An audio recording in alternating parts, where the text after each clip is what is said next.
बांग्लादेश में सरकार बन चुकी है। सरकार ने अपनी कैबिनेट भी चुन ली और कैबिनेट ने अपना काम भी शुरू कर दिया। एक भारतीय होने के नाते बांग्लादेश से हमारा नाता एक पड़ोसी का है। पड़ोसी से अगर रिश्ते अच्छे रहते हैं तो कॉलोनी में शांति बनी रहती है, वरना आए दिन के तकरार होते हैं। बांग्लादेश का पड़ोसी होने के नाते हमारी चिंताएं प्रधानमंत्री तारिक रहमान के सामने क्लियर है। पीएम तारिक रहमान ने शुरुआत में 180 दिनों का एक प्लान बनाया है। इस प्लान में उन्होंने क्या कुछ रखा है, हमारी कितनी चिंताओं को शामिल किया गया है, क्या बांग्लादेश में टारगेट किलिंग्स बंद हो जाएंगी, क्या अल्पसंख्यकों को जो निशाना बनाया जा रहा था वो बंद हो जाएगा, लॉ एंड ऑर्डर के नाम पर कोई चीज अब बन पाएगी या फिर यूनुस सरकार की तरह अंधेरगर्दी चालू रहेगी।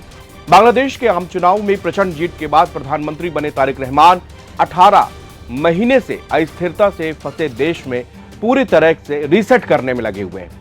रहमान ने इसी 17 फरवरी को देश में 11वें प्रधानमंत्री के रूप में शपथ ली। इसके साथ ही 2 दशक के बाद बांग्लादेश नेशनलिस्ट पार्टी की देश के अंदर वापसी हुई है। उनके सामने प्रमुख चुनौती देश में हिंसा खत्म करने, कानून का राज बहाल करने का है।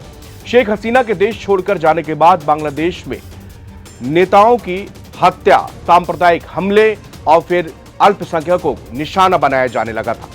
बांग्लादेश के हिंदू, बौद्ध, ईसाई यूनिटी काउंसिल की रिपोर्ट बताती है कि साल 2025 में 522 सांप्रदायिक हमले हुए, जिसमें जून 2025 और जनवरी 2026 के बीच में अल्पसंख्यक समुदाय के 116 लोगों की हत्या शामिल है।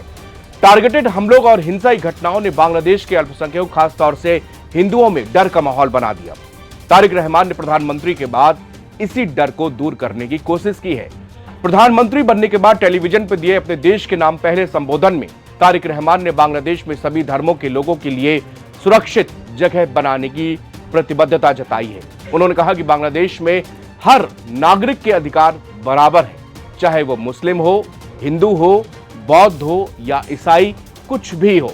रहमान ने कहा कि चाहे कोई मुस्लिम, हिंदू, बौद्ध, ईसाई कोई भी हो, धर्म से उसकी नागरिकता पर कोई फर्क नहीं पड़ता। उन्होंने कहा कि देश को चलाने में पार्टी या राजनीतिक असर या जबरदस्ती नहीं, बल्कि कानून का राज ही आखिरी फैसला होगा। रहमान के गृह मंत्री सलाउद्दीन अहमद ने भी ऐसा ही भरोसा दिया और कहा कि मॉब कल्चर को किसी भी तरह बर्दाश्त नहीं किया जाएगा। पार्टी के सीनियर लीडर और मंत्री मिर्जा फखरुल इस्लाम ने भी मॉब वायलेंस को खत्म करना सबसे बड़ी प्राथमिकता बताई है।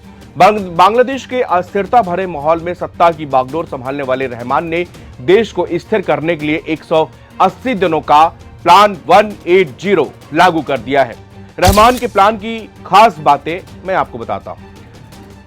सार्वजनिक सुरक्षा की स्थिति को ठीक करने के लिए कानून और व्यवस्था में सुधार, जरूरी चीजों की कीमतों को नियंत्रण में लाना, गलत काम में लगे सिंडिकेट को पूरी तरह से खत्म करना, बिना रुकावट एनर्जी सप्लाई को चालू रखना, पब्लिक ट्रांसपोर्ट को बेहतर बनाना। रहमान की क्रिकेट डिप्लोमेसी भी यही इशारा करती है। रहमान प्रशासन अपना ध्यान भारत के साथ रिश्तों को ठीक करने पर प्रमुखता से करने वाला है। नई सरकार बनने के बाद इसके संकेत भी मिले। रहमान की कैबिनेट में खेल मंत्री अमीनुल हक ने शपथ लेने के तुरंत बाद भारत के डेप्यूटी हाई कमिश्नर से मुलाकात की। उन्होंने सभी क्षेत्रों में ईमानदार और अच्छे रिश्ते बनाने की इच्छा जताई है। भारत ने भी अपना हाथ दोस्ती के लिए बढ़ाया है। मोहम्मद यूनुस के अंतरिम शासन के दौरान दोनों देशों के ठंडे पड़े रिश्ते में एक बार फिर से गर्माहट देखी जा रही है।